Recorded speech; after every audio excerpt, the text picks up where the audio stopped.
Hey guys, welcome to another episode of Create Brevity. This is your host, eDirector, and for this week's episode, I want to discuss what it feels like to get embodied and what it really feels like to see your emotions as a choice. So, before we begin, just want to let you know I do offer one-on-one life coaching, and I do offer an amazing blog with more tips, more stuff about manifesting, and just more stuff about life. Tips to deal with certain circumstances as you guys mosey along. So if you have any questions, also you can email me on the website at www.createbrevity.com. Okay, so let's go ahead and begin. So like I said, for this week's episode, I want to talk about getting embodied, what that feels like, and how when you start practicing conscious creation, manifesting, when you start actually kind of dealing with a lot of the root causes behind your limiting beliefs, you'll sort of start to see your emotions as an option, as a choice. Okay? So, what do I mean about emotions as a choice? So, I think a lot of times, for most of us, and myself included, before I began this process, I sort of was pulled along by my emotions.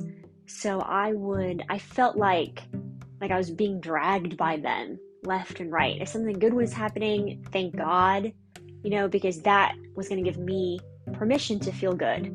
Like I was going to be allowed to feel good. Okay.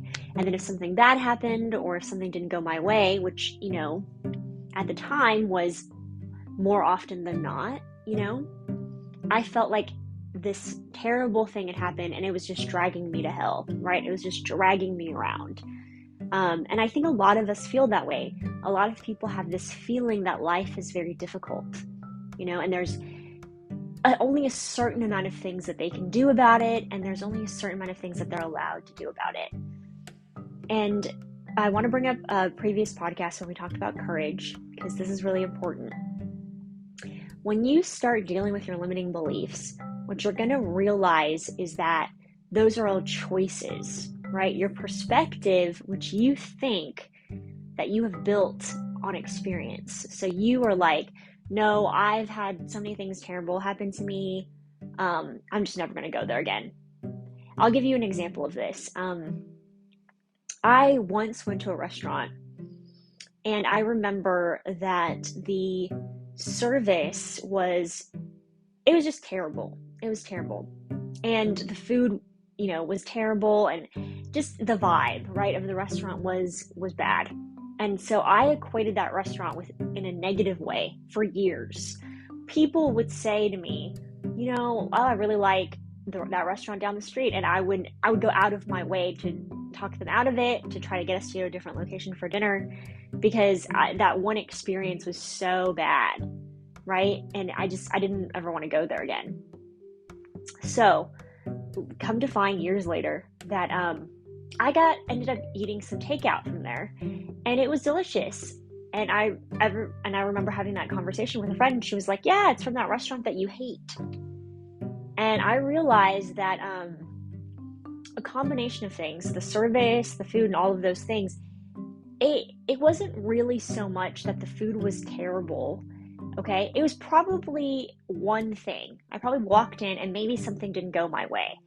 And ever since that happened, that negative circumstance with that one thing going my way, coupled with my already limiting beliefs, okay, about rejection, my general fears, when dealing with a 3D, they manifested, right, this negative experience, this overall negative experience. So that is an assumption, okay? Because a lot of times we think an assumption is like this long-term goal that you have for your life, which they are. Don't get me wrong, that's also an assumption. But these little short-term interactions that you have, they're also assumptions, right? And you're going to start to see assumptions everywhere you go, okay, once you start practicing this. For example, your mailman delivered the package wrong once or twice. Okay, now he's terrible, right? That's an assumption that you have about him. That's me snapping my fingers, if you can hear that. And from now on, he's just bad at his job. He can't deliver things. Maybe he's a nice guy. You'll even concede that. A real nice guy, terrible at his job. okay? He may have made like one mistake, maybe two, okay? But we're preset to remember the negative, okay? And that's what we're wired to kind of think of immediately when we think of an incident or someone, okay? And the thing that's truly sad about it is we forget all the positive experiences. So we forget about all the times that our mailman showed up for us. And in my case, after eating that takeout, okay, I went back to the restaurant and I had an enjoyable time there. The food was still good, okay? But every time I think of the restaurant, to this day, I have a good assumption about it now, of course, but there is still a little piece of me that has that memory. Now I laugh at it, of course. Now it's just become part of the story of the restaurant, but there's still a lingering, oh yeah, that I hated that place for years, right? It pops into my head, okay? And the reason why I bring this up is I'm just letting you know that those are all choices. Whenever we make assumptions about people and places and things, we made a choice. We decided that we're going to start viewing it that way. And again, going back to the experience example, your experiences are all choices, okay? How you choose to remember them, how you choose to feel about them afterward is a choice, okay? And the choice is really a good indication of kind of where you are mentally, right? So if you are still kind of viewing yourself as a little bit of a victim, okay, as someone who's just pulled along by circumstances, then it's going to be easier for you to view things as, well, I can't do anything about that. I can't change my mind. I had a terrible time there, so I have to judge it this way. I don't have a choice, right? But the truth is you always do. And when you start getting embodied, we've talked about this in many podcasts, but that's really releasing the tension in your body. That's really understanding that your feelings, okay, they're coming up for you to let go. They're coming up so that you know that this is bothering you, okay, and this is something you need to work on. This is something you need to get a little bit, what's the word? A little bit more calloused, right? About. It's a topic that's chafing you, it's irritating you, right? It's triggering you, and you need to look into it. It's letting you know. It's just like a pain in your body, right? When you like accidentally kind of stab yourself with the end of a piece of paper and you get a little paper cut, it really, really hurts. And it's just reminding you, hey, like this hurts. This is a tender spot. Take a look at it. Put some antiseptic on it. Put a Band-Aid on it, right? Be gentle with it, you know? That's all your feelings are doing for you about any particular subject that you may be having, okay? And if you find that they're, you know, unbearable, or it's like a tide that's just taking you out to sea, that's when you have to understand that you need to start dealing with your feelings, okay? So that's getting embodied. It's feeling it in your body. It's releasing it, okay? And as you do that, and as you start dealing with your limiting beliefs, because what you're going to find is every single time you get triggered, it's attached to a core sort of limiting belief, right? You can kind of think about it like a little chart, okay? You have most people have 2, 3 limiting beliefs. You could, of course, have more. It's up to the person. But most people have a base limiting belief. That's at the top, right? Okay? And then all the other little triggered incidents, they have like little lines coming from the core belief, okay? So once you go from your feeling, that little ickiness in your stomach, or in my case, it's this tension in the back of my neck and my shoulders. I can feel it in my collarbone, right? Like I can feel my shoulders being raised up, okay? My breathing starts to change, okay? And once you start taking that all the way back up to the root cause, you'll really start to see, you know what? My feelings, my perspectives, they are a choice. I am choosing right now, okay, to get swept away by my emotions. I can control them, okay? And to get to the point where you can control them, you do have to release them, okay? Especially if you feel overwhelmed by them. And that can mean many things. Some people, they like to actually work out, you know, draining the emotions physically, making themselves physically tired, okay? Some people like to cry it out. Okay, I like to cry. I'm someone that cries it out. Okay? But once you drain yourself of that, then what's going to happen is you're going to be able to start seeing things a little bit more clearly. Okay? And you're going to start seeing the choices. okay? And once you've drained enough, okay, you're gonna start to go, you know what? I know that if I listen to this song right now, it's gonna take me back to that. I'm not gonna listen to it right now, okay? Doesn't make me a weak person, okay? This isn't for me at the moment, okay? I'm gonna pivot. Or you know what? That was really irritating. That made me mad, okay? But it's one thing out of 1,000 good things. I'm gonna focus on the good, okay? Or, if you're actively manifesting something into your life, I'm going to focus on the goal, right? I'm going to focus on what it would feel like to have my goal. I'm going to focus on my dreams, okay? And that's where I'm going to pivot. You're going to be able to make that choice, but you have to kind of drain yourself of those feelings first. And for a lot of people, it can be very painful, right? Because our emotions are, like I said, they're supposed to be, right? You are supposed to have a depth of feeling about certain things because, again, it's letting you know that this is a psychological weak spot, okay, that you need to take a look at, you need to deal with. So they can very well be painful at times. So what you're going to want to do is you're going to want to, every time you get triggered, you're going to want to kind of retrace your steps, okay? Kind of relax your body, retrace your steps, okay? And kind of really look at the core fear. And then understand that that fear is real, okay? For example, I have a fear of rejection. I have a fear of, what's the right word for it? It's of not being able to meet every single need sometimes, including my own, okay? And in that kind of situation, I take it all the way back and I realize that core feeling that I'm fearing is fear. I'm scared in that moment. I feel scared, right? Now, the thing is, that is not me, okay? My feelings and my thoughts, they're kind of in a circle loop together. They're looped together. They're just there to let me know that this is a weak spot, okay? They're just there to let me know that this is something I have to deal with. Like a pebble in my shoe. But I can take the pebble out, okay? And life will get smoothed over and I can keep going, okay? It is my choice, okay? The pebble in my shoe, right? That weak spot, that doesn't define you, and it's not 100% me, right? So that's a really important thing to consider, just to remember that. These are things that are coming up to let you know who you are, okay?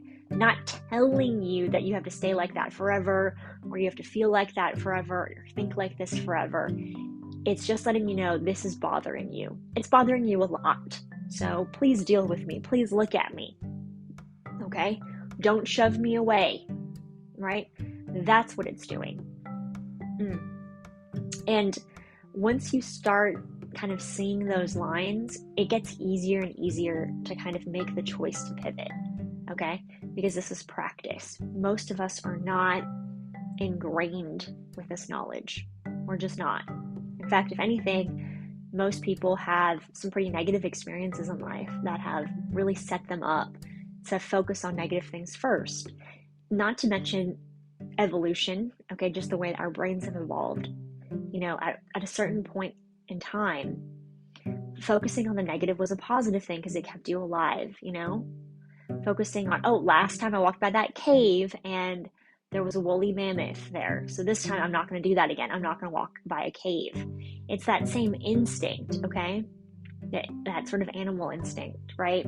But nevertheless, in this case, it's not serving you, okay? And you need to remind yourself that you're safe, okay? Just check yourself and go, you know what? This isn't a woolly mammoth, okay? I'm literally making a mountain out of a molehill, okay? It's okay. I'm all right, okay? I'm going to keep it going. I'm going to focus on the good things. I know that my manifestation is mine. I know that my life goals are mine, that they belong to me, okay? And the rest of it, it's just my fear, okay? And for some people, it might not be fear. They might have anger, okay? You might feel some anger. And ask yourself, why am I feeling angry? and it will go to, again, a root cause. And you take it all the way back up to that root cause. You can trace it all the way up there, and you remind yourself of that. And when you start doing that, okay, not only are you dealing with your emotions, but your limiting beliefs, they naturally sort of get looked at, because now you're going to your core fears, the core anger, right? You're going to those root beliefs anyway. And as you start to examine them more and more, you do realize that your perspective is changing, okay? Because it's kind of like,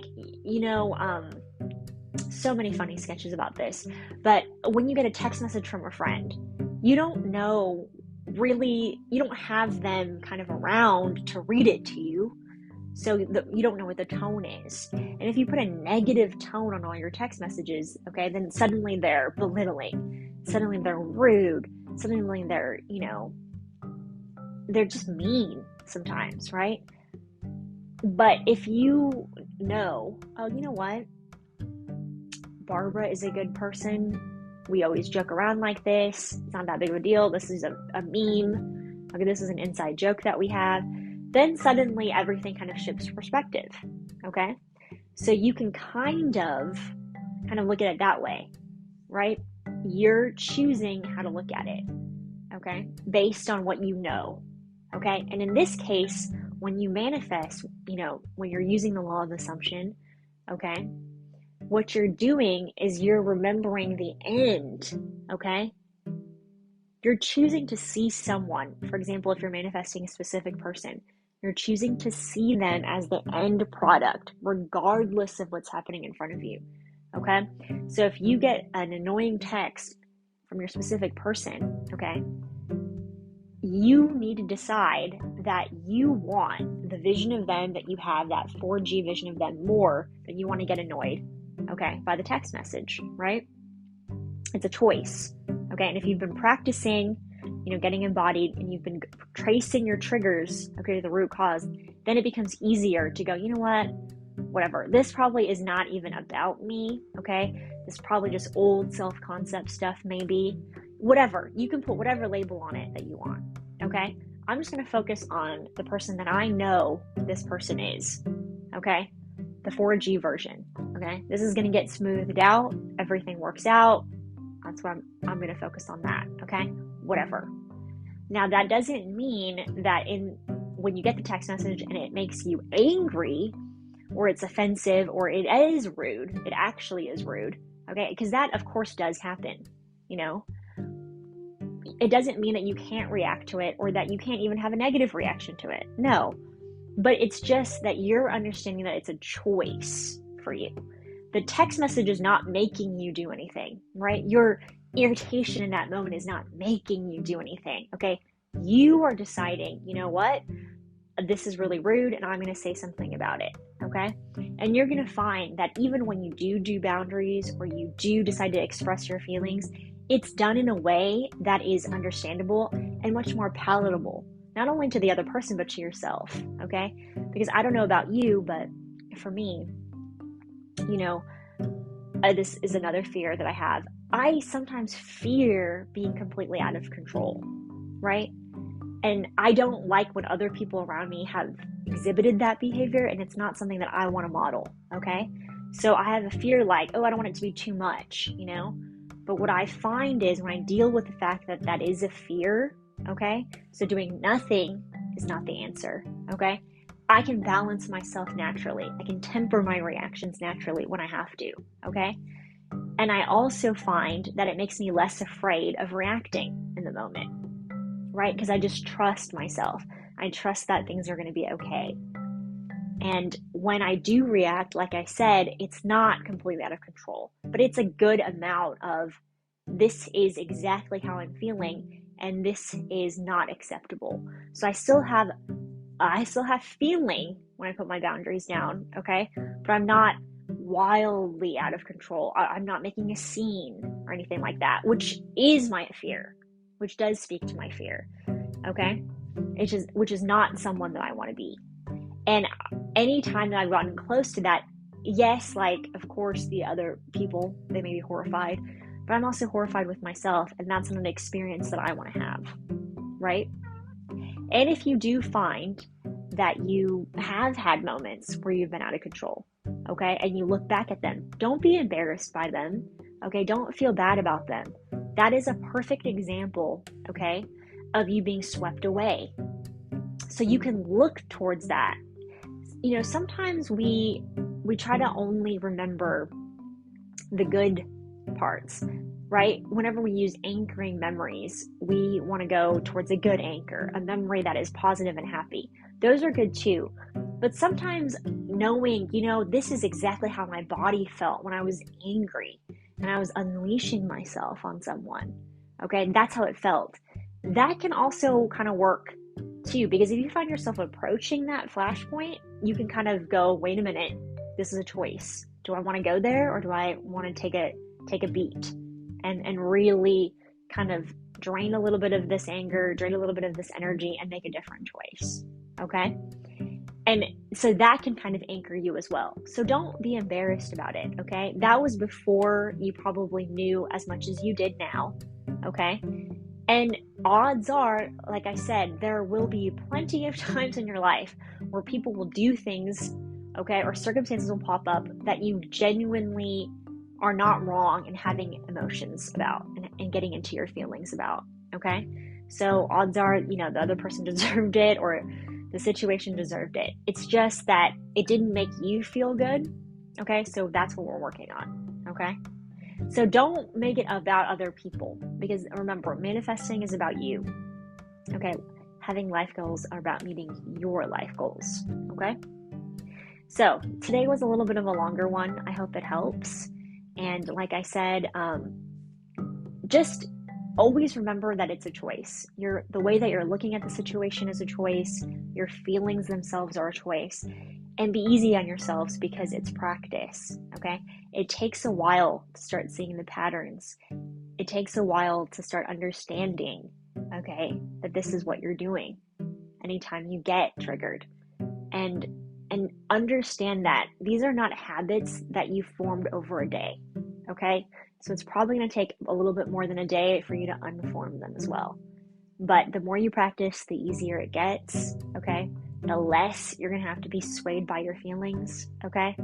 And that feels amazing, okay? Having control of your thoughts and your feelings is amazing. And I know every single one of you guys listening, I know you guys are capable of it. So thanks so much. Love and light, and have a great day.